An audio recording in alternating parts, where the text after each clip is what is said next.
Hi, Shalom friends.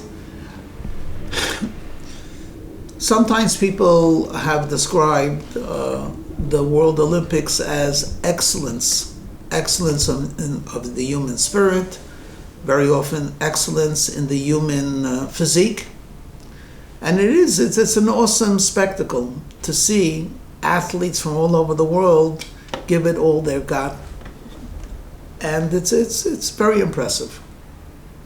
But something was very unusual this year, and that is they were competing and the stadiums were essentially empty, which leads us to the simple question, to whom were they showing off, so to speak? They were exhibiting great feats, but there was no one there. And as we all know human nature, when people are watching, you give it much more emphasis.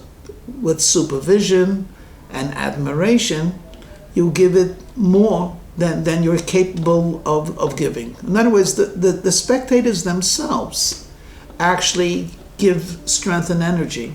And here, the greatest athletes of the world were competing and exhibiting their talents, and no one was watching.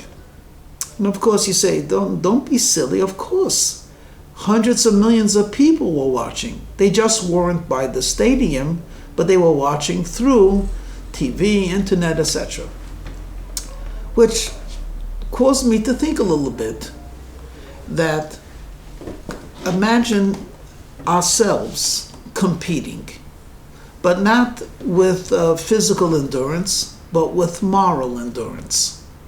So, for example, there's the average person might be less than honest, or less than being patient, less than being generous, and we are champions.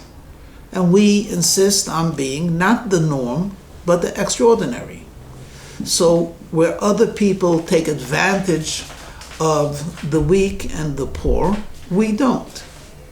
Where other people lose their temper or have the world revolve around their ego, we do not believe or subscribe to that. So we're actually, in a sense, competing, and we are the experts, or we are the athletes. But who's watching? And the answer is, it is being watched in heaven. And it's quite an audience. It's not only the Almighty God or the myriad of angels, but most of all, it's all of those souls which are connected to our souls.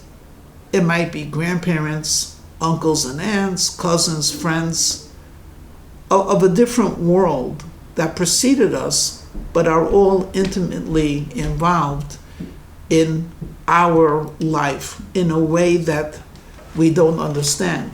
But it's true. They are the spectators. They are the ones that cheer us on, and they are the ones that are immensely proud of this competition in which we show excellence. If I were to go on a flight of imagination, when the Mashiach will come, it would be an Olympic form, where all the nations of the world will line up, each one saying to the righteous King Mashiach, we would like the gold. And then the righteous Mashiach will lead the world in the competition. Which nation has been so persecuted and yet been the least bitter? Which people have taken the least revenge or harbored grudges? Which nation has sacrificed so much for the education of their children? Which nation has been so dedicated to serving God? Which nation has been so generous and so forgiving and so loving? And on and on and on. And there's no question, the Jewish nation, the Jewish people, will win the gold each time. It's not only a a flight of imagination. But to a certain extent, I'll end with a Hasidic story, one of the thousands. One of the great Rabbis in Poland took it upon himself to support not only his family, but to support his extended family. Now, this holy tzaddik actually did not have a conventional job. He studied and prayed. He was a teacher and a leader. And he was accessible. Many of the people that would come and ask him for advice or for spiritual uplift would leave some type of remuneration, leaving it up to the Rebbe to use it in any way that he wants. Obviously, he, being such a popular and respected teacher, the income was more than enough. But being the righteous man that he was, he actually supported many poor people, including he had a brother who was what we call a shlamazel. He had a family and his brother just never made it.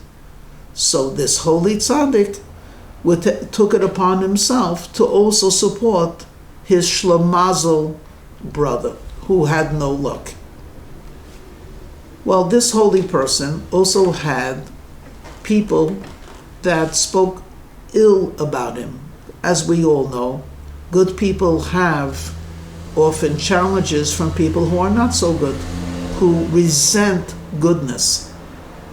One day, one of his opponents, who was disrespectful to the rabbi personally and had spoken publicly against the rabbi, comes to the rabbi and he says, you know, they say about you that you help all people. Well, I have to tell you something. I need help. My business collapsed and I owe X amount of money. And if you're as good as you say, or good as they say about you, I expect you to give X amount of money to me. His whole attitude was not only disrespectful and brazen, it was simply not menschlich. It just wasn't even human to have that audacity to speak like that to a senior, to a refined, sensitive, holy man. In addition to which, not only was it couched as a demand, not a request, not only in a disrespectful way, but it came clearly from a person who did not show respect. It wasn't that he was going to change his attitude towards the Rebbe. Instead, he was like almost milking him or squeezing him. And the Rebbe heard, he said, and ascertained that the need was real. And he gave him this amount of money. Later on, the brother of this righteous man, who was supported by the Rebbe, came to ask for another gift, to which the Rebbe said, as of now, I don't have anything. So the brother said, but my dear brother, you had a large group of people visit you. They must have left something. So he said that they did. They were very generous, and I gave it to this and this person, who was known to be an enemy of the Rebbe. So the brother looks at the Rebbe and he says, what? You gave it to him? Him? He's a nobody and a nothing, and he shows no gratitude or appreciation. You gave it to him? And the Rebbe said, you know, someone just told me that, but I didn't listen to him, and therefore I'm not going to accept what you said either. So the brother said, oh really? Someone told you what I just told you? Who? And he said, my evil inclination. So let me try to explain this, not very deeply, just superficially. When this man came and asked the Rebbe, the need was legitimate. He needed money. The way he did it and how he did it and what he would do, and as a result, was wrong. But the need was legitimate. So the Rebbe was thinking to himself, should I give it to him? There's so many other people I could give to. On the other hand, why not give to him? He needs it. His need is not any less than anyone else. But then there's an ego involved. Why should I give him? He doesn't appreciate me. He talks bad about me. So for this holy tzaddik, this was a struggle.